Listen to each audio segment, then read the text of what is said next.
Welcome back to higher education. तो आज का हमारा वीडियो उन स्टूडेंट्स के लिए बहुत ज्यादा इंपॉर्टेंट होने वाला है जो आईपी यूनिवर्सिटी से एलएलबी करने की सोच रहे हैं। So without wasting any more time let's start with our topic. And इस पूरे टॉपिक में हम कवर करने वाले हैं कि आपका एलिजिबिलिटी क्राइटेरिया क्या होगा, एग्जाम पैटर्न क्या होने वाला है, सिलेबस क्या होने वाला है एंड बाकी सब कुछ। सो मेक श्योर कि आप ये वीडियो एंड तक देखें। सो सबसे पहले यहाँ पर what is IPU set LLB को डिस्कस करते हैं, यानी कि आपका एंट्रेंस एग्जाम क्या है उसको समझते हैं। सो आईपीयू सेट आपका एंट्रेंस एग्जाम होने वाला है जिसको देने के बाद यहाँ पर आईपी यूनिवर्सिटी के टॉप कॉलेजेस में आपको सीट अलॉटमेंट मिलेगी। उसके बाद यहाँ पर ये मैंडेटरी है एडमिशन के लिए एलएलबी में, अगर आप आईपी यूनिवर्सिटी से एलएलबी करना चाहते हो, जो कि यहाँ पर 3 ईयर का आपको प्रोग्राम ऑफर होगा। उसके बाद admission strictly based on set rank and counselling. उसके बाद आपका जो रैंक आएगा एंड जो काउंसलिंग प्रोसेस होगी उसके बाद आपका यहाँ पर एडमिशन कंप्लीट होता है। Moving next to Who should appear for IPU set LLB। अब IPU set LLB के लिए कैसे कैसे और कौन से कैंडिडेट्स को यहाँ पर अप्लाई करना है। तो सबसे पहले अगर आपका प्लानिंग है कि आपको ग्रेजुएशन चाहिए लॉ के करियर में, तो डेफिनेटली आप ये कोर्स चूज कर सकते हो।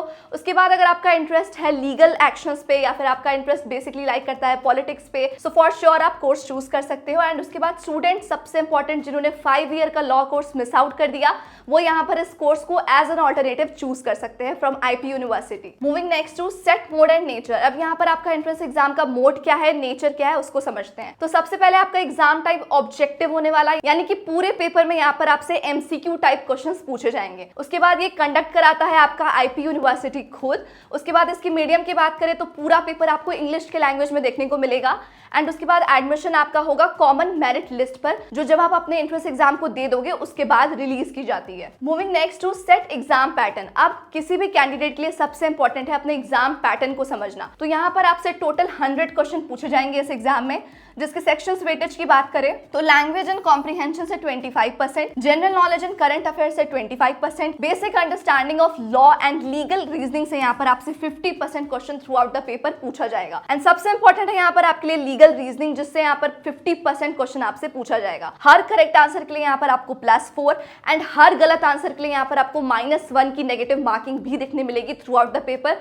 सो मेक श्योर कि आपको चॉइस फिलिंग नहीं करनी है क्वेश्चन में। अगर आप एश्योर हो आंसर के साथ तभी आपको चूज करना है। मूविंग नेक्स्ट टू सेक्शंस को समझते हैं। तो सबसे पहले जो सेक्शन 1 है आपका, वो यहाँ पर आपको पेपर में देखने को मिलेगा इंग्लिश लैंग्वेज एंड कॉम्प्रिहेंशन का, जहाँ पे सबसे पहले आता है आपका रीडिंग एंड कॉम्प्रिहेंशन पैसेजेस। उसके बाद आपका अच्छा कमांड होना चाहिए ग्रामर एंड सेंटेंस करेक्शन पे। उसके बाद वोकैबुलरी बेस्ड क्वेश्चंस भी यहाँ पर आपको पेपर में देखने को मिलेंगे। एंड उसके बाद synonyms, antonyms and word substitution के क्वेश्चन आपको थ्रू आउट द पेपर देखने को मिलेंगे।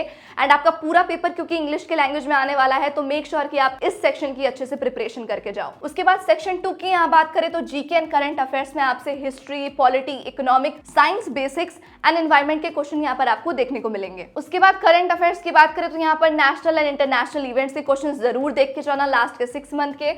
एंड उसके बाद इंस्टीट्यूशन एंड ऑर्गेनाइजेशन के डेटास को चेक कर लेना। ये सारे क्वेश्चन आपसे पेपर में पूछे जाने वाले हैं। मूविंग नेक्स्ट टू सेक्शन 3 की बात करें, लीगल रीजनिंग, अगेन जिसका 50% वेटेज होने वाला है throughout the paper.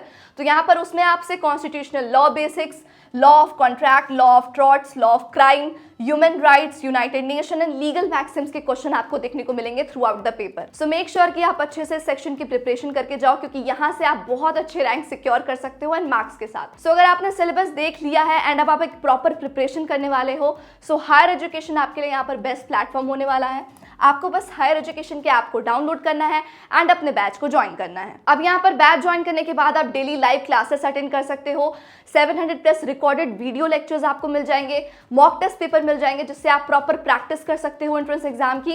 And एक प्रॉपर काउंसलिंग टीम मिल जाएगी जो through out the entrance process आपको प्रॉपरली गाइड कर देगी। एंड यहाँ पर आपके लिए एक प्लस पॉइंट है, अगर आप यहाँ से कूपन अप्लाई करते हो तो आपको इंस्टेंट डिस्काउंट भी मिल जाएगा। सो जल्दी से अपने बैच को ज्वाइन करो एंड अपनी प्रिपरेशन स्टार्ट करो। All the very best. Coming back to our topic, common mistakes in CET preparation, यानी कि यहाँ पर स्टूडेंट्स कौन से कॉमन मिस्टेक्स कर देते हैं उसको देखते हैं, जिसको आपको कंप्लीटली अवॉइड करना है। तो सबसे पहले नंबर पर आता है इग्नोरिंग लीगल रीजनिंग, यानी कि वो फुल्ली डिपेंड हो जाते हैं जीके के सेक्शन पे और लीगल रीजनिंग के सेक्शन को इग्नोर कर देते हैं। आपको ऐसा बिल्कुल भी नहीं करना है, आपको प्रॉपर प्रिपरेशन करके जाना है अगर आपको आईपीयू के टॉप कॉलेजेस में एडमिशन चाहिए। उसके बाद over focusing on GK as I said. उसके बाद not practicing MCQs. See MCQ बोलने में ईजी लगता है but MCQs are tougher than theory, क्योंकि यहाँ पर अगर आपने एक गलत आंसर चूज किया तो आपका यहाँ पर नेगेटिव मार्किंग होने वाला है। उसके बाद preparing without understanding the syllabus, यानी कि यहाँ बिना किसी स्ट्रैटेजी या फिर बिना किसी प्रॉपर प्रिपरेशन मेथड की आपकी पूरी स्टडी वेस्ट हो जाएगी। सो मेक श्योर कि आप एक प्रॉपर स्ट्रैटेजी के साथ अपनी प्रिपरेशन कंप्लीट करो। उसके बाद how CET links to counselling, इस प्रोसेस को समझते हैं। सो सबसे पहले आपका सीईटी स्कोर यहाँ पर आएगा, फिर आपको रैंक अलॉट होगी, उसके बाद काउंसलिंग प्रोसेस में आप पार्ट लोगे एंड उसके बाद यहाँ पर आपको सीट अलॉटमेंट देखने को मिलेगी आपके कॉलेज की। CET alone is not sufficient, यानी कि आपने सिर्फ एंट्रेंस एग्जाम दे दिया, इससे आपका एडमिशन कंफर्म नहीं हो जाएगा।